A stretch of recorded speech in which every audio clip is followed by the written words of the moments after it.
salmo conhecido como o salmo mais triste da Bíblia Sagrada. Mas vamos entender que um remanescente, ele vai expressar, ele vai compor um hino que ele mesmo não vai ter a oportunidade de cantar. Para entendermos a história, voltamos no tempo. Voltamos em Moisés. Moisés no deserto vai se levantar Coré, Datã e Abirão. Vai se levantar contra a vida do ungido de Deus. E no deserto, Moisés vai fazer prova com Deus de quem verdadeiramente servia com a inteireza do seu coração. Diz a palavra que a terra engole os rebeldes. E diz a palavra que o fogo cai do céu e vai consumir seus familiares e os seus pertences. Mas o que vai me chamar a atenção no livro de Números, que vai dizer que os filhos de Coré não morreram. Por longas datas, os filhos dos rebeldes passaram a frequentar dentro de uma sociedade, lugares onde eram mal vistos. Toda vez que se apresentava nas festas judaicas, alguém vai lembrar: esse aqui é o filho rebelde. Alguém vai dizer: mas esse aqui é filho daquele que não vale nada. Alguém vai olhar para a vida dos filhos de Coré e sua descendência e vai dizer: por que não morreu junto? Mas toda vez que Deus poupa um homem e uma mulher, Deus dá a oportunidade de virar a chave da sua vida. Toda vez que Deus guarda, livra a vida dos seus servos, Deus dá a oportunidade dessas pessoas ser um ser humano melhor, romper as barreiras, quebrar os grilhões e seguir adiante. E a palavra de Deus vai dizer que no decorrer da caminhada, esses homens começaram a crescer em graça, começaram a crescer em conhecimento. Os filhos de Coré eram compositores, eles eram da tribo de Levi. A história vai dizer que esses homens vão começar a se destacar, mas toda vez que alguém olhava para eles, vai lembrar do pecado. Eu já trago algo de Deus para a sua vida aqui nessa noite. Quem sabe é você que o Espírito Santo nessa noite te trouxe aqui para fortalecer sua fé. Mas quando alguém olha para você, vai olhar e vai lembrar dos seus antepassados que não serviram a Deus e desonraram as suas vidas, as suas famílias, mancharam o nome das suas famílias. Mas foi você que Deus deu a oportunidade de virar essa chave, de mudar essa história. Vai dizer a Bíblia que esses homens, eles vão ser convidados por Davi para poder participar no dia que foi buscar a Arca da Aliança. Esses mesmos homens que eram ridicularizados por uma sociedade são os mesmos que Salomão vai escolher para entoar hinos no dia da inauguração do templo em Jerusalém. São esses homens em que a própria Bíblia vai dizer que o pecado dos seus pais mancharam os seus nomes. São esses que Deus escolheu para poder fazer a diferença no meio de um povo.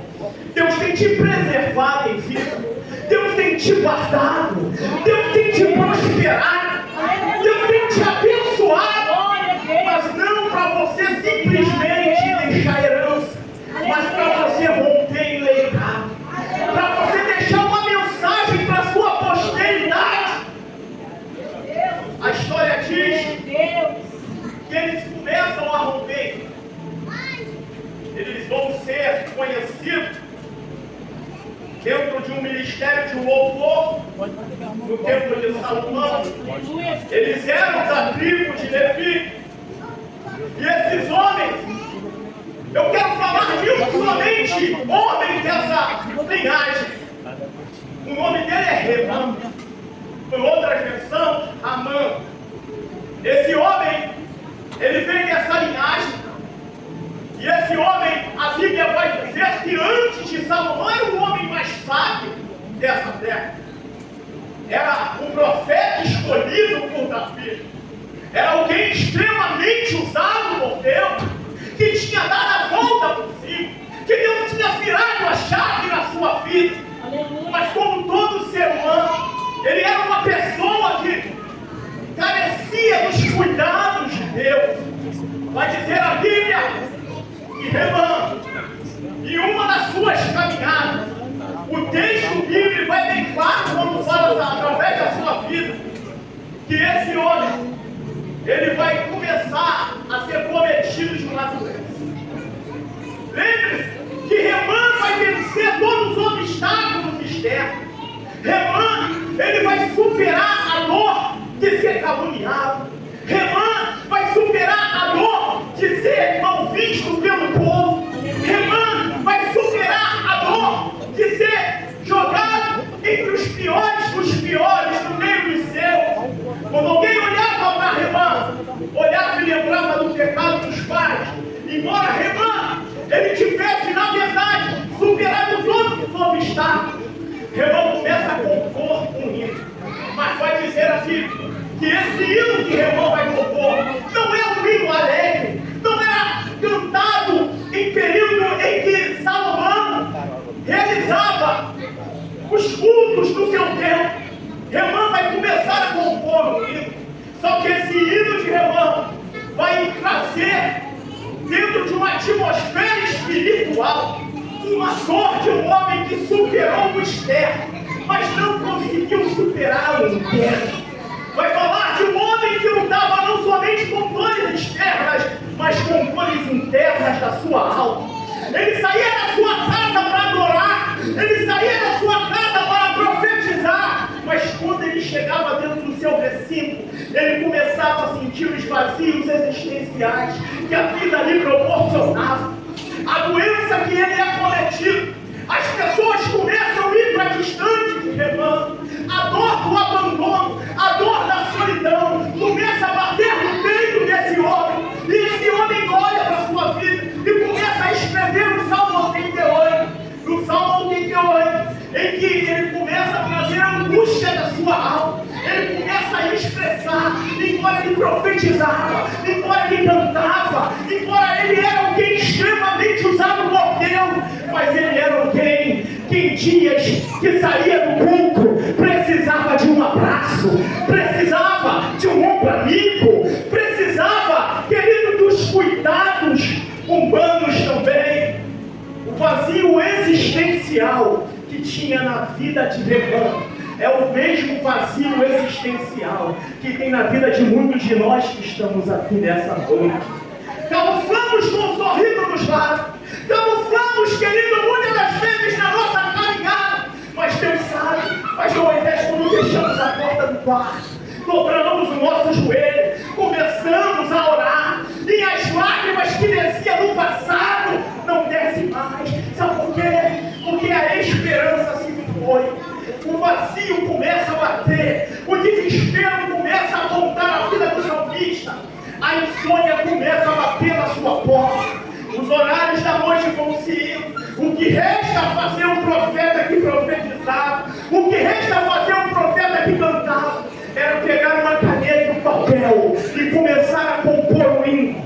Quem sabe é você que Deus fala nessa noite, permitiu ficar na mesma situação, mas querido, eu aprendo que toda azeitona ela só passa a ter valor quando ela é pisada, toda uva só passa a ter valor quando ela é amassada, toda circunstâncias que nos cerca só passa a tomar proporção de vida quando Deus nos leva aos nossos limites.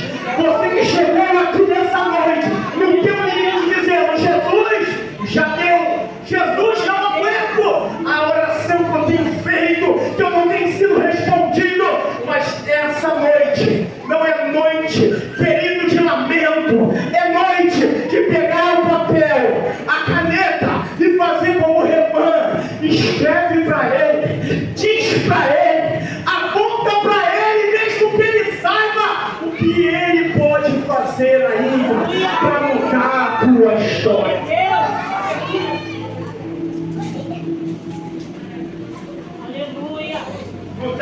para o exterior, naturalmente faz parte da nossa vida cotidiana. Nós sabemos que existem áreas da nossa vida que dependem de nós para mudar. Mas existem áreas da nossa vida que parece que as coisas não fluem, não vão.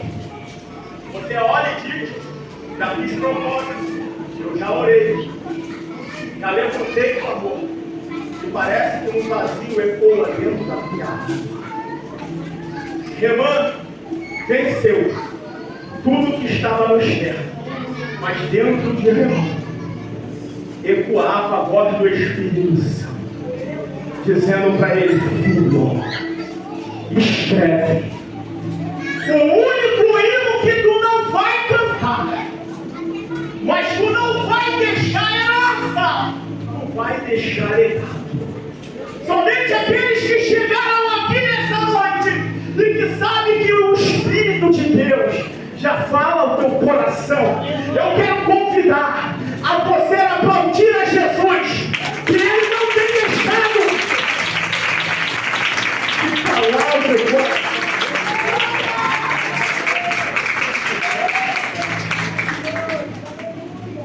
Cristo melancólico, ele pega a caneta e o papel, ele começa a escrever.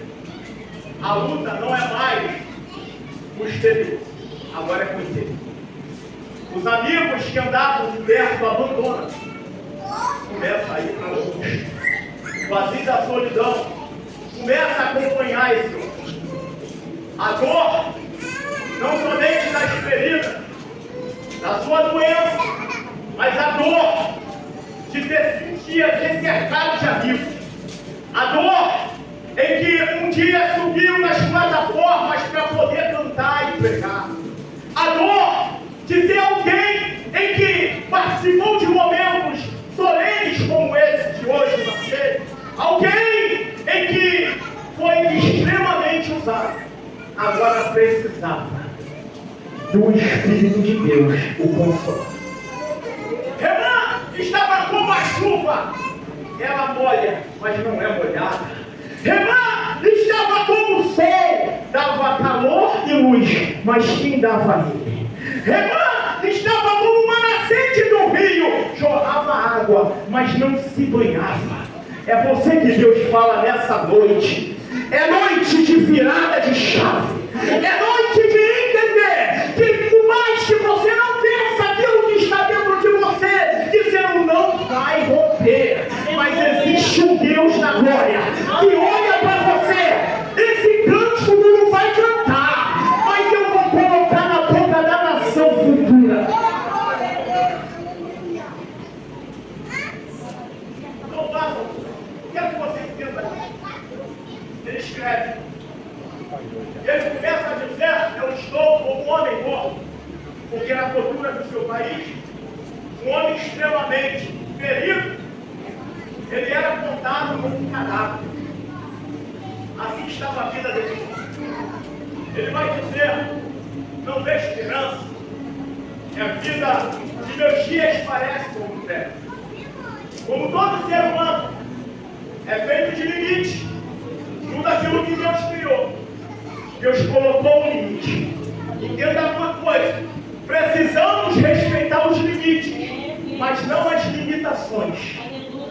Vou repetir para você entender: precisamos respeitar os limites de Deus, mas não as limitações.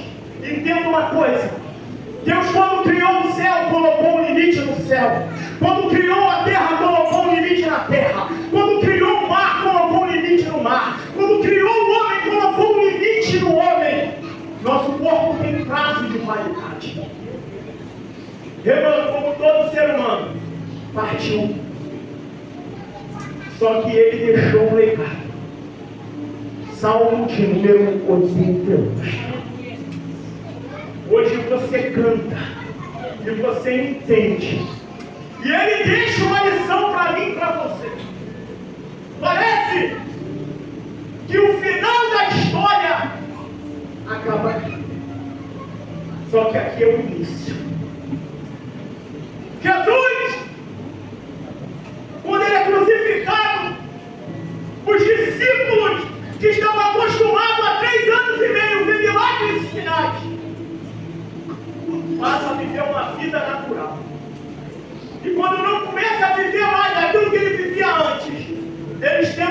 voltar para a sua vida natural. Só que Jesus ressuscita ao terceiro dia e muda a história da vida dos seus servos. Eu quero fechar essa mensagem dizendo para você que me ouve aqui: pastor, mas que história triste. Parece aquele filme que eu assisti, que eu chorei no final, e que esperava que o ator principal não morresse. Ele morreu. Quem lembra de Titanic? Vai chorar não. Quanta gente chorou de Titanic.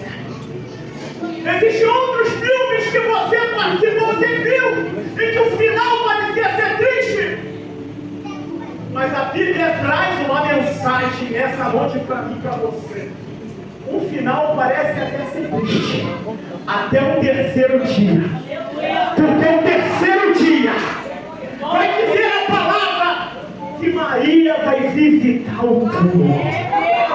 E o anjo diz: não habita mais entre nós, mas ele vive. Ele vive. Você pode glorificar a Deus, você que crê, mas ele vive. Glória.